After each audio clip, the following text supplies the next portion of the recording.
Buenas noches, doctor Loaiza. Quien le habla en esta oportunidad es la alumna Marswell Ordóñez Paredes.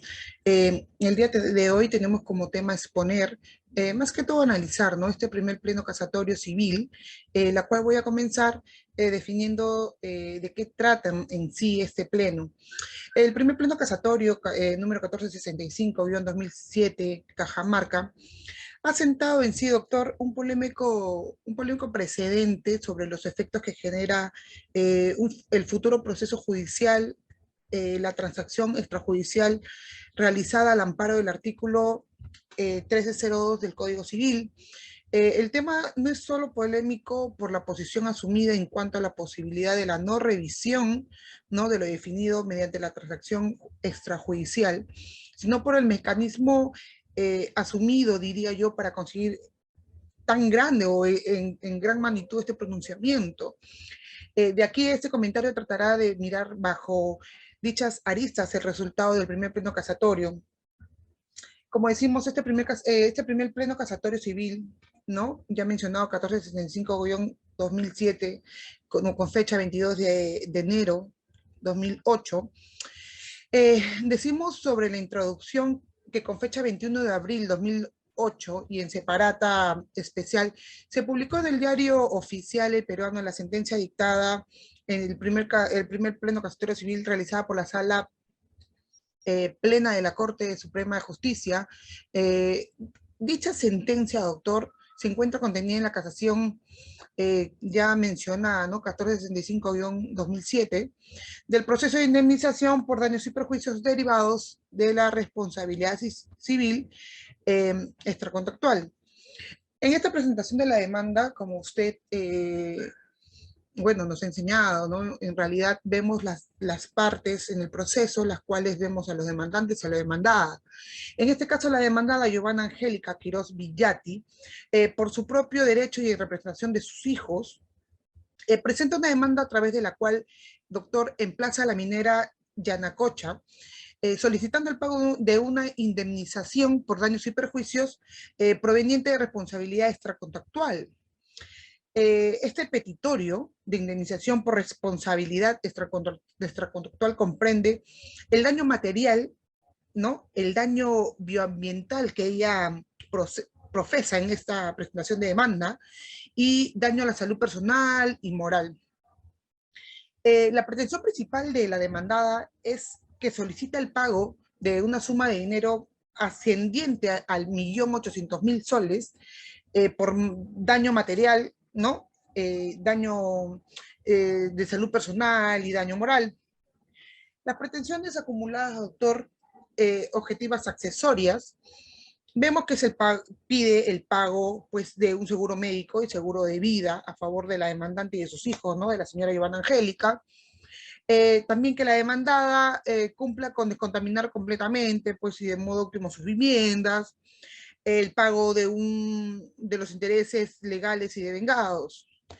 Para resumir un poco este proceso de demanda, doctor, la demandante manifiesta lo siguiente. El 2 de junio del año 2000, para resumir un poco lo acontecido, decimos que en circunstancia de que el chofer Arturo Blanco Bar, que conducía pues un camión de propiedad de la empresa Ramsa Comercial Sociedad Anónima, transportaba mercurio, ¿no? Este, este metal, la cual es sumamente alto, es tóxico, y lo transportaba pues de una manera, pues mejor dicho, ilegal, de propiedad de Minera Yanacocha, con destino a la ciudad de Lima.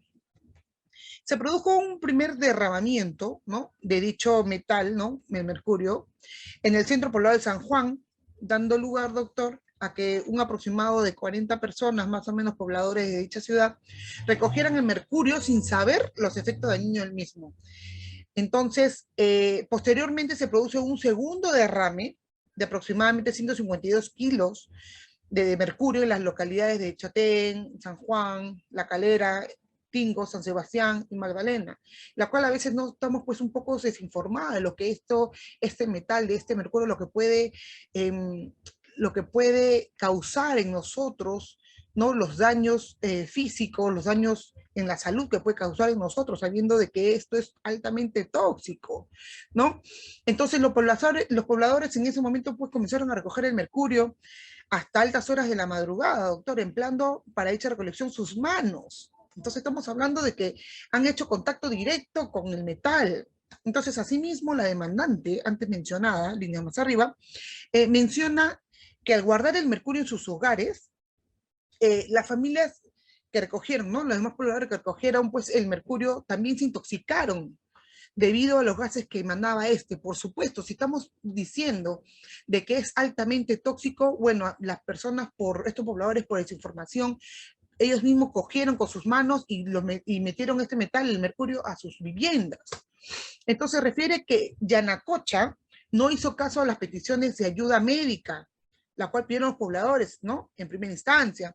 Asimismo, no contaba con un plan maestro de contingencia, lo que propició un mayor alto nivel de intoxicación al pretender comprar el mercurio. Imagínense, derramado a quien lo hubiera recogido, ¿no? Y que existió un nivel deficiente de embalaje, de transporte, un tratamiento de mercurio por parte de la minera, conforme lo declaró el chofer del camión, ¿no? Este chofer Arturo Blanco, quien declara de que no se había, pues, hecho la logística correspondiente para poder trasladar este material, ¿no? Entonces vemos que la parte demandada, doctor, deducen las siguientes excepciones. De parte de Empresa Minera Yanacocha, S.R.L, nos habla de la excepción de prescripción extintiva. Nos habla también de la excepción de conclusión del proceso por transacción, es una petición, de la excepción de falta de legitimidad para obrar de Minera Yanacocha, la excepción de falta de legitimidad para obrar, ¿no?, de los demandantes con relación a la presentación de indemnización de daño ambiental. ¿Qué nos dice? Ramsa Comercial Sociedad Anónima nos dice, nos pide las siguientes excepciones: la excepción de falta de legitimidad para obrar de Ramsa Comercial Sociedad Anónima, excepción de prescripción extintiva, excepción de conclusión de proceso por transacción. Y si no vamos por el otro lado, donde litis consorte, necesario pasivo, Esteban Arturo Blanco, Bar, ya mencionado, que era el conductor del camión, nos deduce la siguiente excepción a petición, ¿no? La excepción de prescripción extintiva, excepción de conclusión de proceso por transacción, excepción de falta de legitimidad para obrar de los demandantes con relación a la pretensión de indemnización por daño ambiental. Entonces, doctor, decimos, con resolución número 3, en la audiencia de saneamiento procesal se declara infundada la excepción de conclusión del proceso por transacción referidos a la demandante Giovanna Angélica Quiroz Villati, que deduce Minera y Yanacocha, Ramsa Comercial Sociedad Anónima y Esteban Arturo Blanco Bar, el chofer del camión. Fundada la excepción de conclusión del proceso por transacción referido a los menores Euler Jonathan y José Ronnie Mendoza Quiroz, igual que Steve Cuenca Quiroz, que deducen los 3 demandados, los hijos de la señora ya antes mencionada, Giovanna Angélica Quiroz Villati. Se declara infundada la excepción de falta de legitimidad para obrar de los demandantes, de los demandados deducida por la minera Yanacocha y Ramsa Comercial Sociedad Anónima. Declara infundada la excepción de prescripción deducida por todos los demandados. Y decimos, fundada la excepción de falta de legitimidad para obrar, activa respecto a la protección, a la pretensión de indemnización por daño ambiental. Entonces, doctora, todo esto, ese es un poco de la introducción ante este proceso, de este primer pleno casatorio. Entonces decimos, doctor, de que, bueno, mis demás compañeros van a seguir desglosando el análisis de este primer pleno casatorio civil, en la cual vemos emanado el tema de la empresa Yanacocha y de los daños causados por estos pobladores, lo que causó en realidad, ¿no?, valga la redundancia, en el tema de salud y lo que posteriormente viene, ¿no?, en los fundamentos de hechos hasta lo que declara el juez al último en la pretensión. Muchas gracias, le dejamos con mi compañero. Buenas noches, profesor. Entonces, mi nombre es Juan Manuel Palacio Martínez. Yo voy a continuar con nuestro trabajo acerca del primer pleno casatorio civil. Como bien dijo mi compañera Maswell, quien me ha antecedido, ella habló muy bien acerca de cuál es el petitorio que se está realizando, que están realizando en este caso los demandados, los demandantes. En este sentido, queremos también explicar que se entiende que iniciar un juicio de responsabilidad civil implica la declaración de una obligación resarcitoria. Buscar este resarcimiento es contradictorio a la celebración de la transacción, porque en teoría, mediante este contrato, las partes voluntariamente han convenido en un monto resarcitorio, a pesar de que en el documento se haya escrito expresamente que la minera no asume la responsabilidad civil de los daños ocasionados por el derrame de mercurio, ni que exista una obligación en realidad de pagar indemnización.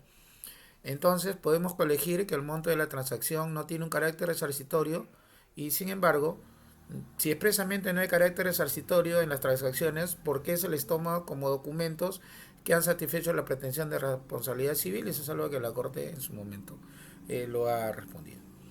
Sobre la materia del recurso, al respecto nos dice la sentencia que se trata del recurso de casación contra la resolución de vista de Fojas 1473 a 1480, expedida el 27 de diciembre del 2006 por la Sala Civil de la Corte Superior de Justicia de Cajamarca. Los fundamentos del recurso. Al respecto de la resolución plantea dos fundamentos que nosotros vamos a leer y que también vamos a explicar de acuerdo a la apreciación que nosotros tenemos. Dice, la primera, la inaplicación de normas de derecho material al haberse transigido sobre daños a la salud de los afectados, derechos que son personalísimos y por ende no son transables. Dice, conociendo las afectaciones de salud que podría traerles a los habitantes del poblado y los costos que les significaría la habilidad de la empresa minera, constó en elaborar en realidad unas transacciones que los eximiera de toda responsabilidad por cifras minúsculas. Eran conscientes de que si se les entablaba una demanda, los costos por responsabilidad iban a ser mucho más altos. Entonces no encontraron una mejor herramienta para proteger sus intereses que las transacciones, tomando en cuenta la falta de información que padecían los pobladores de Choropampa. Se presentaron con un programa de compensación para los posibles daños que les podrían ocurrir a los pobladores, los cuales aceptaron, ¿no? Segundo, la contraversión a las normas que garantizan el derecho a un debido proceso.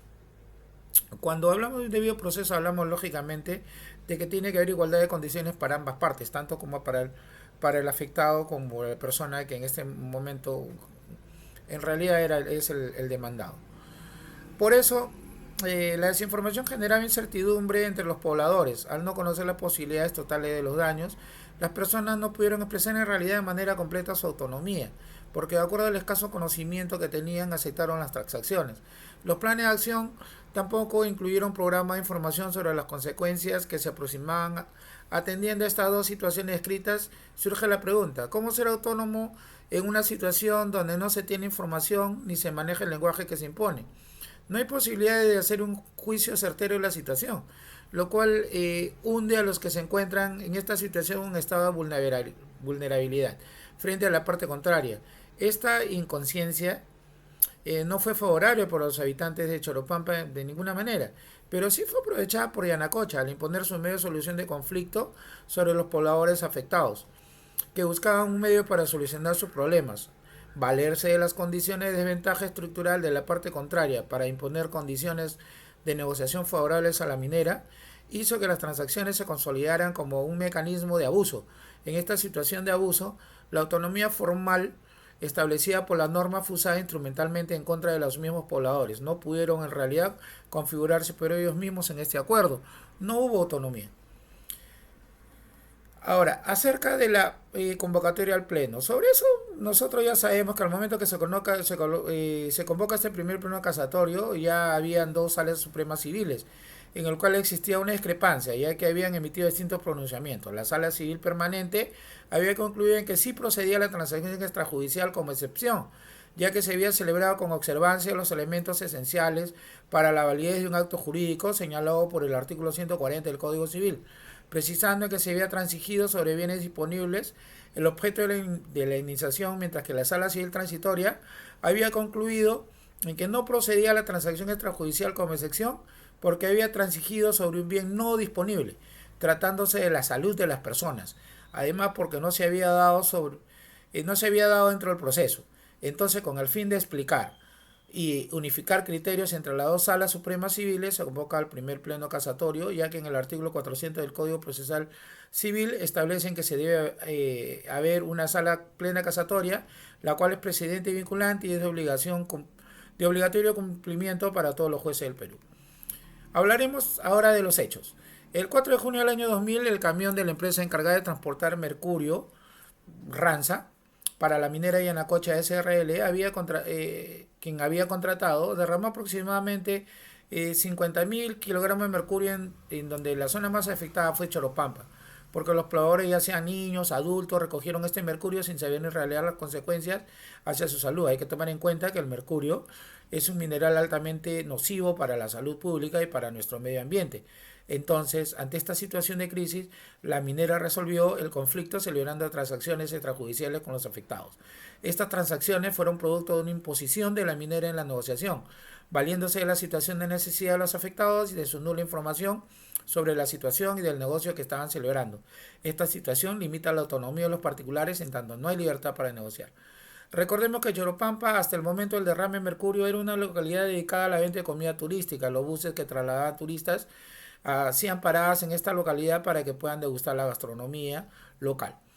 Esa era la fuente importante de ingresos en Choropampa, al igual que la agricultura, al igual que la cría de ganado y también la venta de chirimoyas. Cuando se produce este derrame, su economía era una economía precaria. Y luego de que ocurre todo esto, al contrario, ¿no? Lo que ocurrió fue que la economía colapsó, se derrumbó y lo sumergió en una pobreza extrema, en un pueblo fantasma.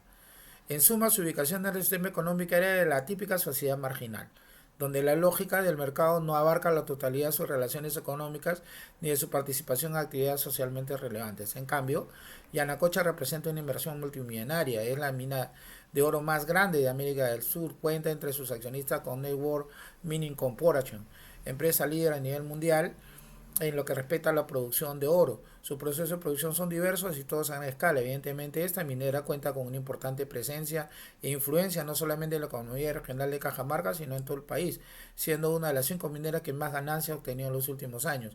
Conociendo esta información, es claro que Yanacocha pertenece a la clase hegemónica del país. Cuando se produce el derrame de mercurio, Choropampa no contaba con un sistema de riesgo y la minera no aplicó ninguno. Por eso hubo una demora para la actuación tanto de la empresa como del gobierno local.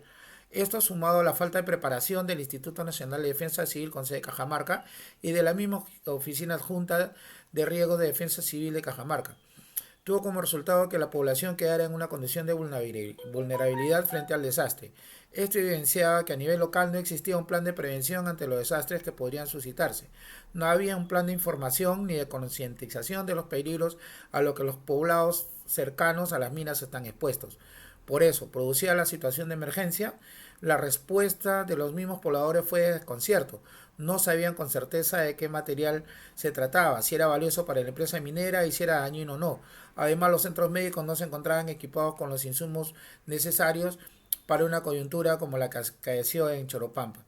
La carencia de planes tanto de prevención como de reacción de las instituciones del Estado profundizó el estado de vulnerabilidad de los pobladores de Choropampa, que se hizo patente cuando los síntomas de intoxicación se hicieron evidentes.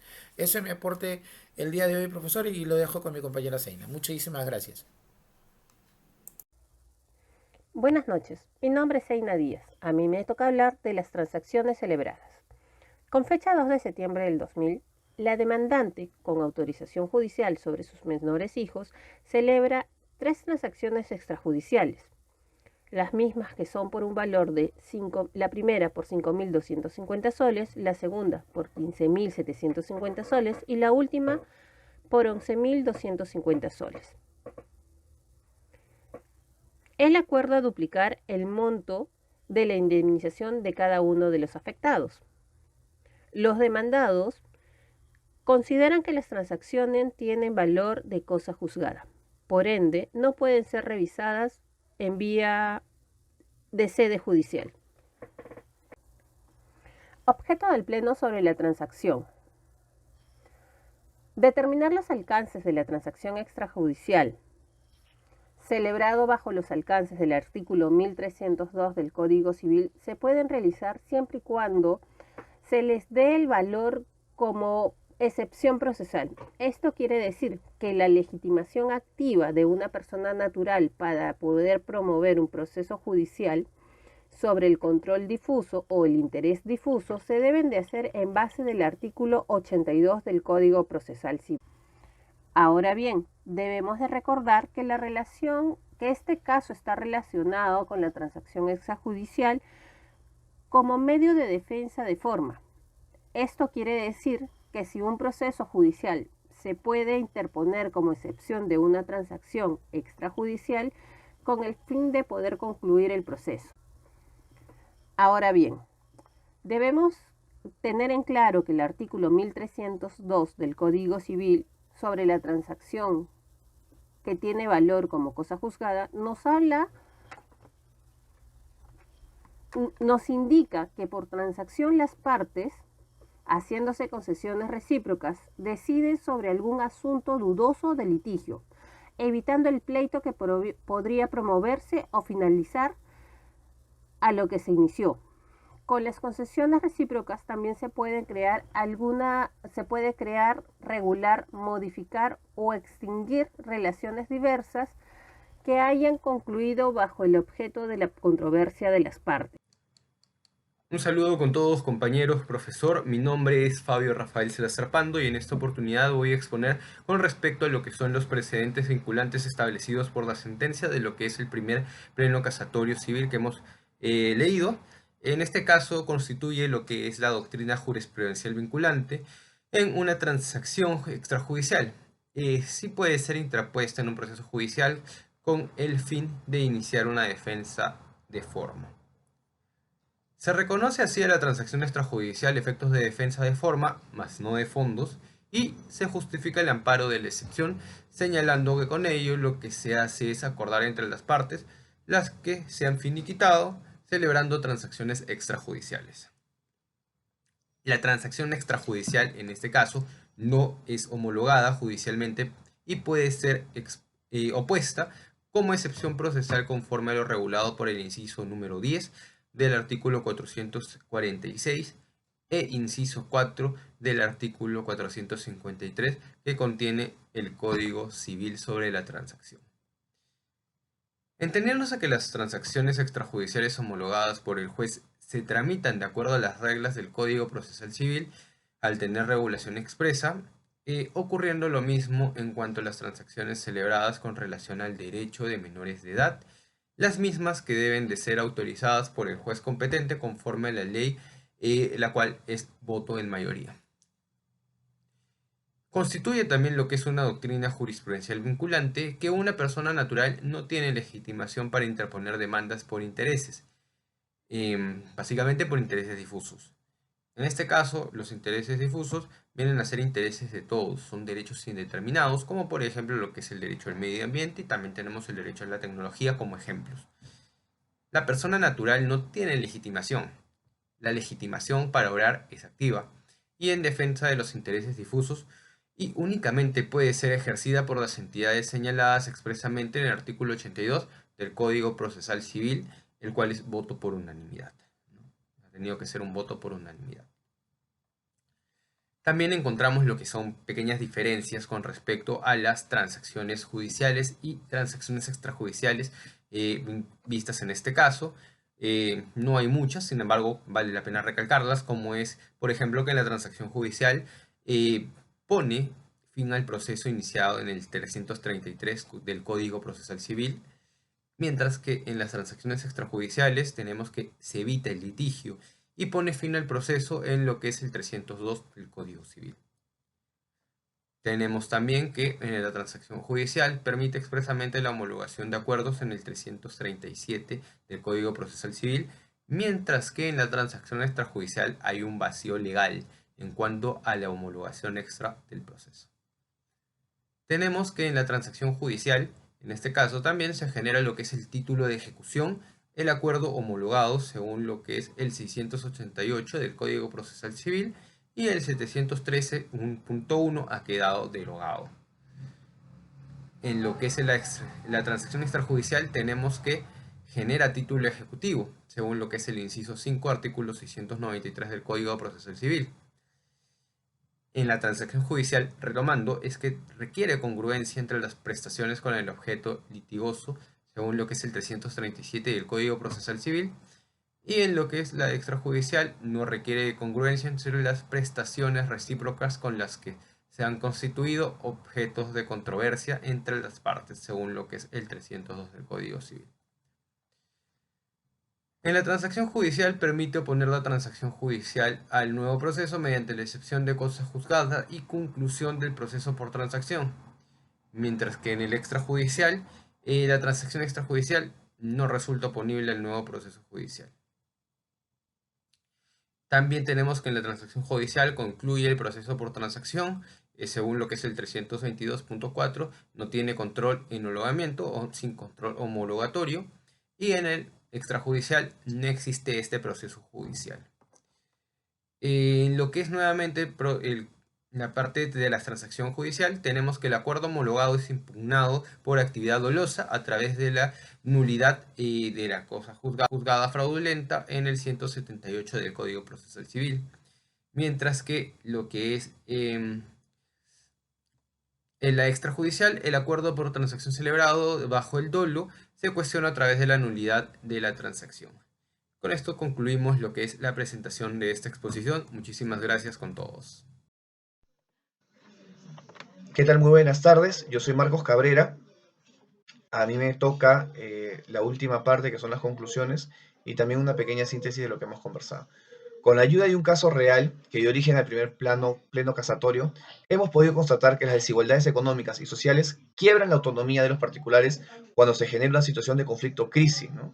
Es una forma difícil de poder entender de que podamos tener las mismas oportunidades dentro de un conflicto, ¿no?